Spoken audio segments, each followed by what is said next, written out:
Welcome to the Mobile Home Park Mastery Podcast, where you will learn how to identify, evaluate, negotiate, perform due diligence on, finance, turn around, and operate mobile home parks.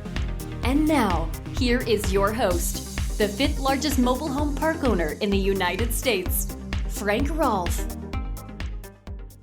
Here's a letter from Juanita and Norm Drew in Wisconsin. Mobile home living offers an economical, easy-to-care-for way of living for retired people. This park offers a bit of country living, but it is minutes from town and stores.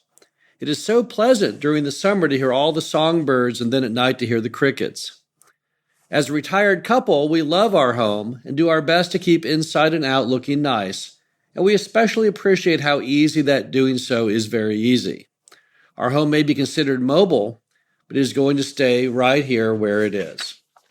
And then here's another letter from Penny Chambers in Texas. I am a full-time dental hygiene student, and I am working very hard to better my life for me and my daughter. For the first time, we have something we can call our very own, because it has been made affordable for us.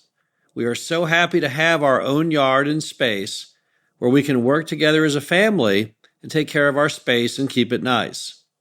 At first, I thought this deal was too good to be true. I thought, you can't get an apartment for this much. How can this be? But I am so grateful that I got this opportunity. This is Frank Rolfe, the Mobile Home Park Mastery podcast series, and we're going to be talking about letters we receive from residents and what those letters mean. Why do we get so many positive letters from our residents? Well, several reasons. The first one is people love our product. And here's what they like about it. They like having no neighbors knocking on walls and ceilings. They like being able to park by their front door. They like home ownership. They like having a yard. And they like the sense of community from having neighbors that have put down roots and live there for long periods of time that are not transient. And we also find that people love our pricing. In most cases, when you own your mobile home, you're paying $1,000 a month less than a competing apartment of that same size. That's right. The average lot rent in the U.S. for a mobile home park is $280 a month, yet the average apartment rent in the U.S. is almost $1,300 per month. And even before you have your mobile home paid in full, you're still paying substantially less. In most markets, you're typically paying $300 or $400 less than a competing sized apartment. And let's also not forget that there's lots of used mobile homes in all these parks you can buy for very small amounts of money, as little as $1,000 or $2,000. So the bottom line is people really like our pricing. People also really like our sense of community. They like having neighbors that aren't just there for a year or 6 months, who don't come and go frequently, but sometimes have been there for 10, 20, 30 years. We had a manager in a park in Arnold, Missouri, who lived in that park for over 40 years. That kind of continuity fosters great relationships with neighbors who really watch out for each other. You just don't get that in many American neighborhoods, and certainly never in apartments. People also love the whole idea of home ownership. Now, yes, they don't own the home and land. They own the home, and the park owner owns the land. But the home is what they really care about. They like being able to say it's theirs. They like being able to pay far lower than anybody else in the whole community for what is a really nice home. And they love the fact that it's, for the first time, something that's an asset to them, and that they can do whatever they want with it. They can paint it any color inside and out. They can change out the walls on the inside as best they want. They can do anything they want. Change out the flooring, any color of paint, it doesn't matter. People like that feeling of power. They like the empowerment of actually being an owner and not a renter. You can't go into an apartment and repaint it. They don't allow it. You can't go in and knock out a wall and say, well, I wanted to make this bedroom larger. It's absolutely forbidden. So a mobile home, when you own it, you have that freedom to do anything you want.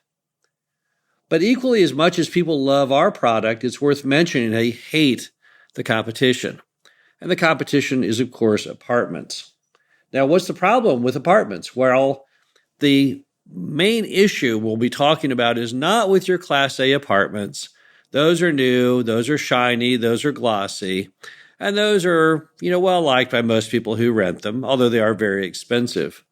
Instead, I'm talking about your Class B, Class C, Class D apartments. Those apartment complexes you drive by all the time. They're typically 2 stories high, garden apartments from the 60s and the 70s or maybe the 80s. And they're old and they're worn out. And the problem is they don't offer any of these advantages. Number one, you have no sense of community. No one in that apartment complex, particularly those Class B, C, D apartments, those people have no intention of hanging around. They want to get out of there as fast as they can. They're literally biding time until they can save up enough money to give that termination notice and leave. So if you want to have neighbors who know who you are, who you can count on to help you out in times of need, you're never going to find that in an apartment complex. It isn't going to happen. Also, you have just no privacy at all with apartments. You have people literally knocking on your wall, knocking on your ceiling. You can hear their conversations. You can hear their television. You can hear their arguments. You can hear the baby crying. You can hear the dog barking. It's simply not the way that most Americans want to live, and people hate that. You also can't park by your door. You have to park in a big old communal parking lot and then walk to your apartment, even if it's raining out or snowing out. It's very inconvenient. Even the trash is inconvenient. You can't just put it in a poly cart. You have to go and take it to the dumpster. You have to throw your trash in your car or in your trunk, or you have to hand walk it, sometimes very long distances, maybe 50 yards to the nearest dumpster. So the trash is unpleasant. Finally, you have no home ownership at all. You'll never be a homeowner in an apartment. Never will happen. Absolutely zero chance of it ever occurring. It's like thinking about us visiting galaxies 500 billion light years away. It's not going to happen in all likelihood. I can't fathom how it's possible, but for the time being, as far as technology has ever gone, there's absolutely no chance at all. And since you never are going to be an owner, you're never going to be able to make it like you want it yourself. You're never going to have that feeling that you've made the property similar to your own tastes and desires. Never going to happen because apartments just don't offer that. And what's making it even worse for people living in apartments is the fact that as these apartments get older, they need large amounts of capital upgrades to bring them back to life.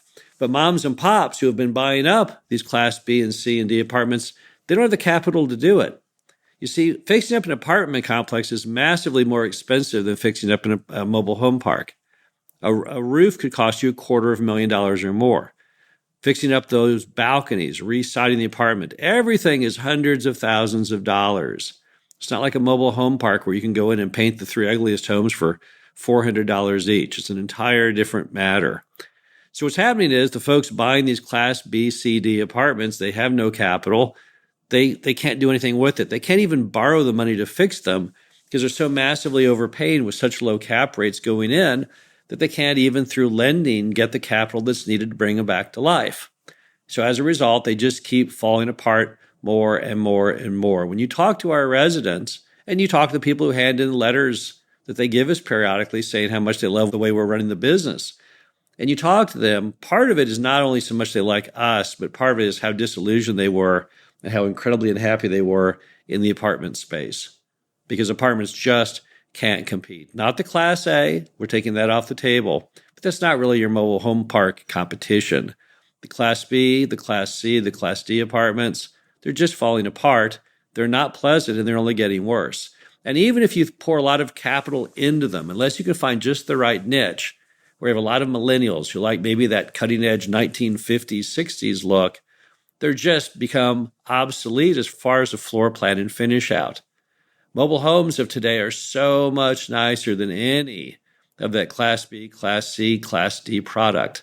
So even if folks, some point in the movie, years from now, start coming up with the capital to fix up these old buildings, they're still just going to be old buildings, and they're still not going to offer any of these amenities that mobile home park residents take for granted every day. So if people love us so much, if we get all these love letters from residents, then I guess the key question is, why does the media, why do politicians try and pretend that we are at odds with our residents? Because we're not at odds at all. They love what we do, and we love what they do. We're both stakeholders in the business. They own the homes, we own the land. There's nothing wrong with that. Recently, with the politics season going on, the presidential elections coming up, things going on in Iowa, You'll see people running more news stories than ever before, thinking that mobile home parks are basically a microcosm of everything wrong in America, of elitists that own mobile home parks and raise rents and take advantage of customers. Well, if that's true, then why do we get these letters? Why do we have so many happy residents? That's the problem no one can explain. If people were miserable, we'd be getting lots of letters saying, we hate living here, but we don't get that feedback. A lot of mobile home park owners often will go into mobile home parks where there's rumors that residents are unhappy to see if they want to move from that park to their park. They'll even pay for the cost of the move. That's called an organic move. But here's what happens. You hear these rumors, residents are unhappy over to a certain park. You have someone go over to the park to see if anyone's unhappy and wants to move. And time again, you hear the same thing. No, nobody wants to move. Nobody is unhappy. So why do we get these news stories? I don't know. Hopefully it will die down into the future. But rest assured, based on the big old stack of letters that we have and receive frequently, our residents are extremely happy with what we do. And we are extremely happy that they're so happy. This is Frank Rolfe, the Mobile Home Park Mastery Podcast Series. Hope you enjoyed this. Talk to you again soon. Thank you for listening to the Mobile Home Park Mastery Podcast. Be sure to visit us at mhpmastery.com to subscribe to the show, read our show transcriptions, and access all of our great information on mobile home park investing.